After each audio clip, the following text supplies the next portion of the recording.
absolutely pains me to play that entire song because I hate Triple H so much, but it was our guest's suggestion, recommendation. He wanted to come out to the song. I obliged. Triple H sucks, though. I mean, come on. We're going to get into wrestling in a little bit. Our guest at this time, we have, like I teased at the beginning of the break, Ronnie Gorham. He's the writer and creator of How to Survive Working in Retail.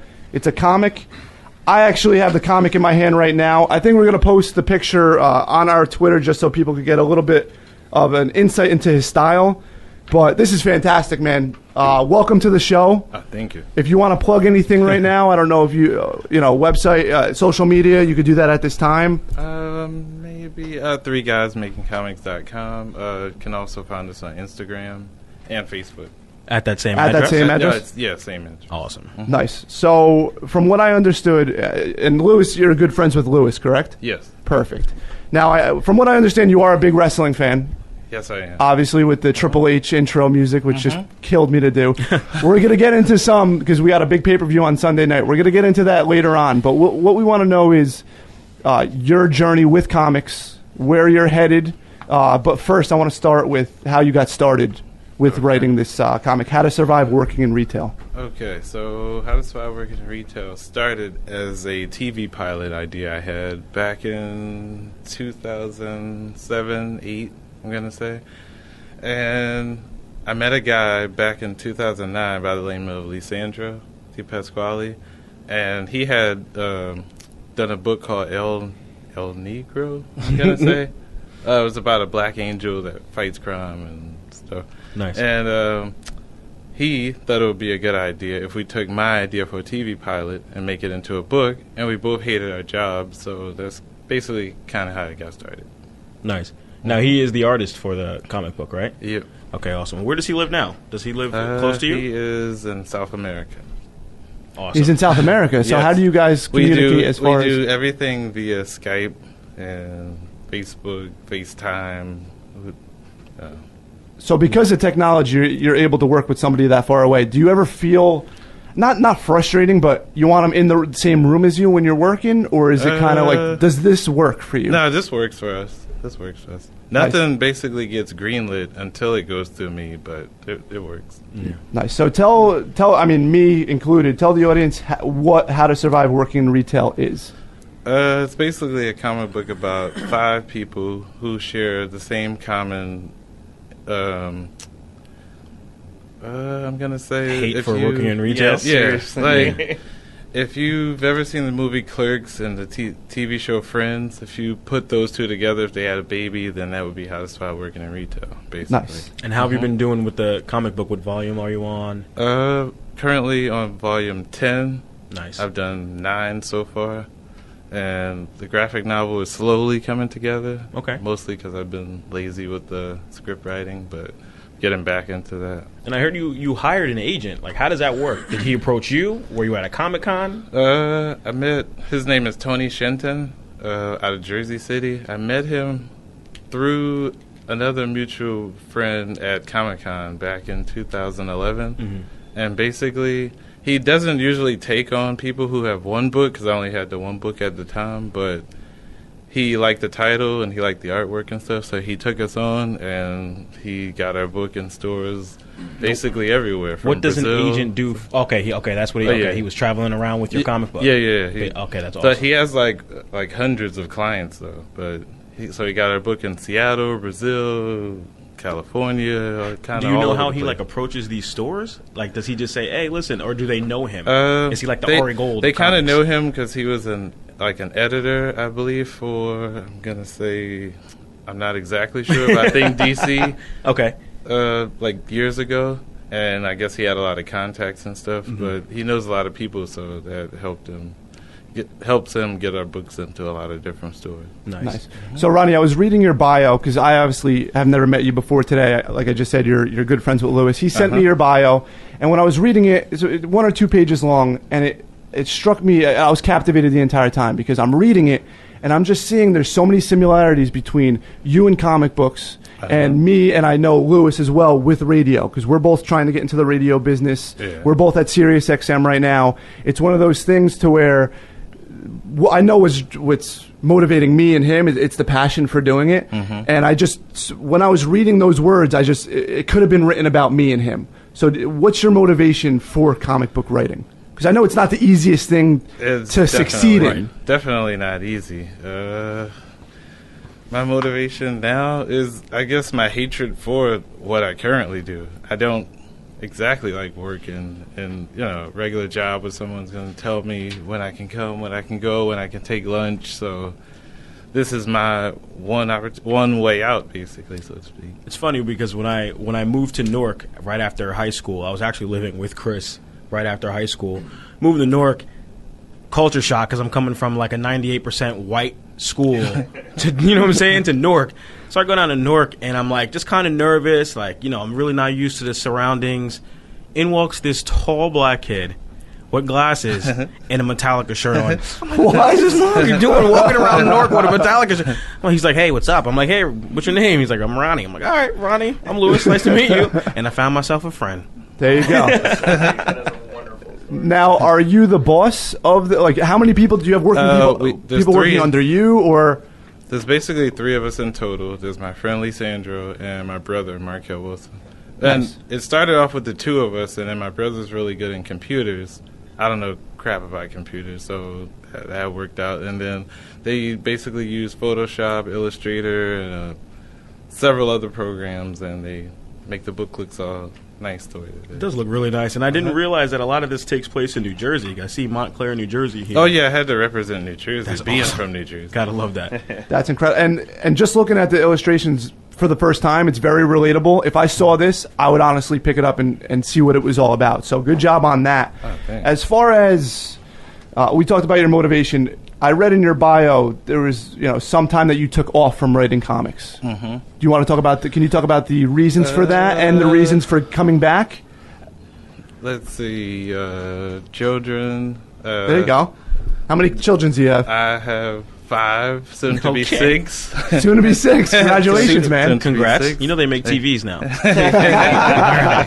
Okay. Yeah. And divorce, changing jobs, just basically life in general. Life always sometimes gets in the way of your dreams, but you can't give up on it. I know that sounds like a corny cliche. No, but we all know You're about talking that. to 2 people. I'm not sure as far as Chris goes that I could speak to him personally, but as far as me and Louis, it's like we're all on the same page here as far as that goes. And as far as hating your job, I left. It was only a year that I was working as a corporate head, inside sales, traveling an hour and a half each way for work, a job that you absolutely hated. That's my motivation to just never, ever have to go back there. So I could definitely see the parallels between... I also have a character who works in the corporate world in the book, because I wanted to get all aspects of retail. What's his name? Scott, right? You changed his name, right?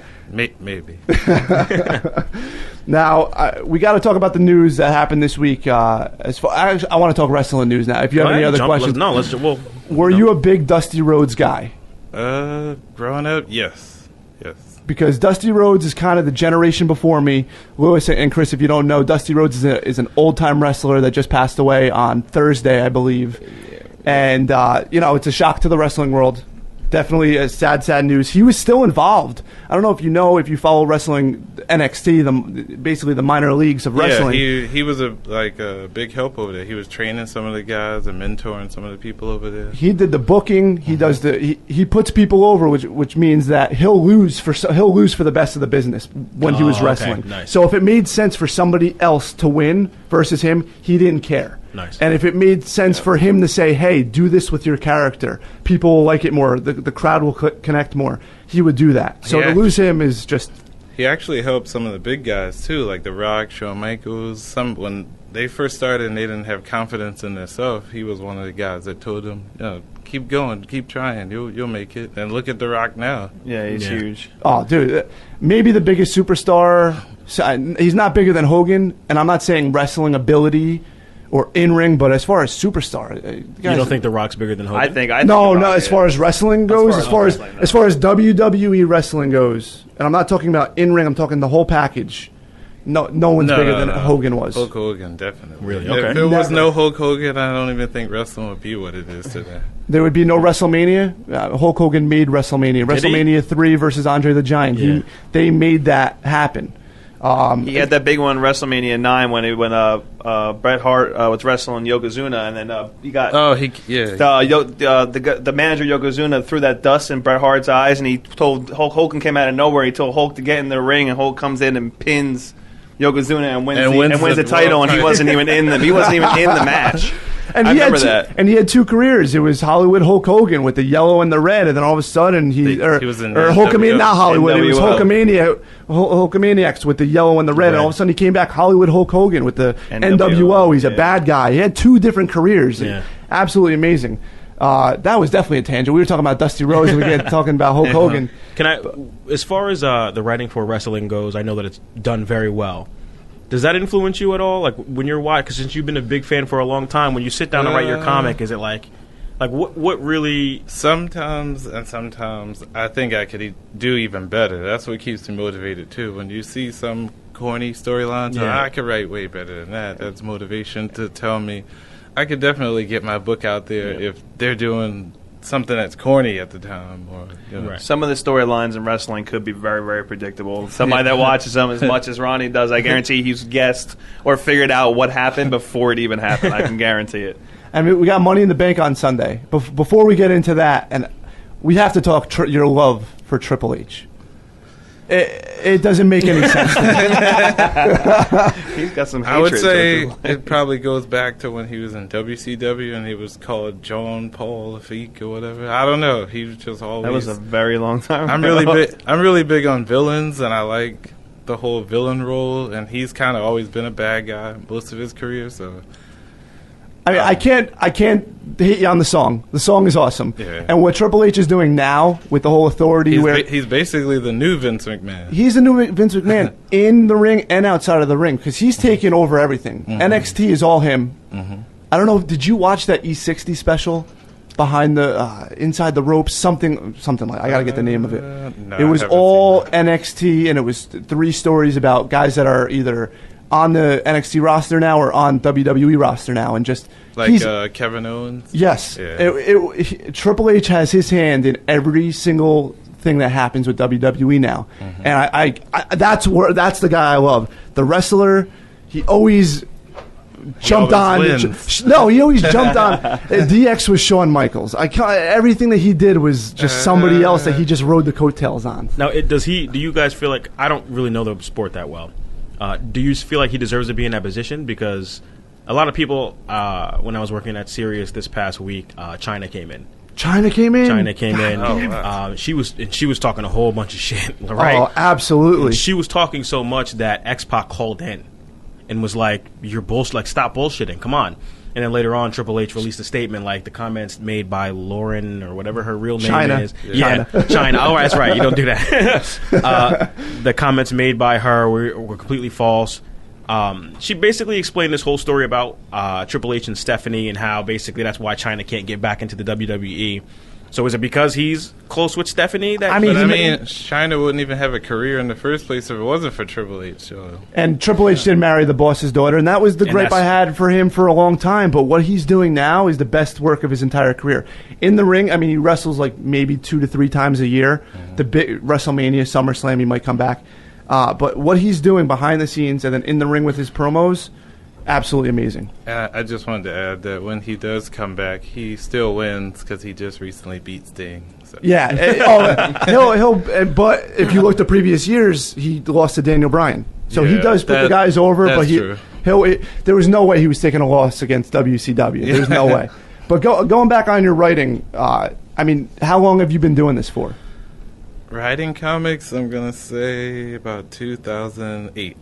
About 2008. That's when I finally sat down and I stopped talking and I decided I was going to do this. And how did that start? Did you write or did you have something in mind?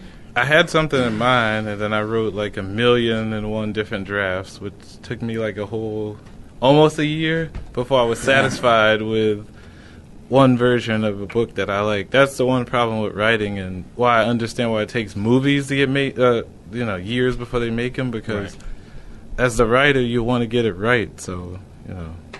And as an artist, it sometimes feels like it will never be right. Yeah. So you kind of just sit back on it. And you could finish a script, and then somebody can tell you one thing that'll make you want to go right back to the drawing board. So. Or you'll think you'll have it perfect, and somebody will be like, I didn't see that. It's like, damn it, I got to go write it back. It's like, again, with him and me and him in radio, when we produce something, it's every single millisecond that has to be perfect. And just like you, probably with every single word, every single part of each novel, each what are we volume, thank you, has to be perfect before you put it out to the public. Mm-hmm. Now, as far as these characters go, did you come up with the concept, or who's your illustrator again? Lisandro Di Pasquale. But yeah, I came up with all the characters as well. But did you, the characters that you wrote, how did you portray it to him to say, this is what this guy looks like, for him to draw? I kind of just broke it down. I took maybe a few of my favorite celebrities, like the guy in the front, his name is Seth. One of my favorite actors is Seth Rogen. Then one of my favorite bands is Weezer, so I wanted the character to have like the look of Rivers Cuomo, who's the lead singer of Weezer. So, awesome. And then the characters themselves are all basically like different personality traits of myself. Like you have the loudmouth character who's gonna say things that you shouldn't appropriately say at work that you want to say but you won't say. Right. You have the people who will talk crap when the boss is not around, but when he comes around, you're gonna be quiet. And you have the fat guy who's basically just always gotta have. Yeah.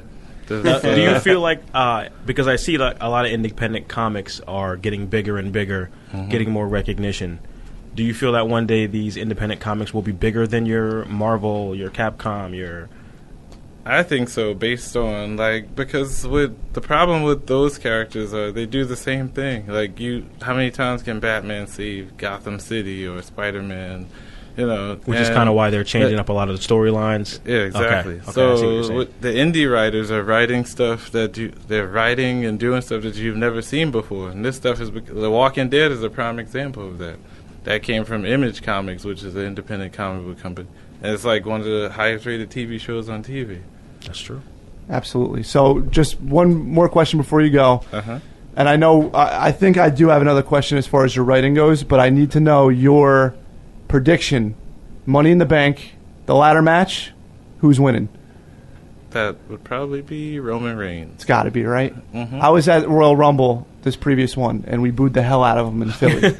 I think the same thing's going to happen. They're making it so obvious that he's going to win. And as far as the main event, are you a Rollins guy, Ambrose? Where are you leading on that one? Definitely Seth Rollins. I'm a Seth Rollins guy as well. Lewis, any questions? What is the final goal for you, Ronnie? Like, what is it?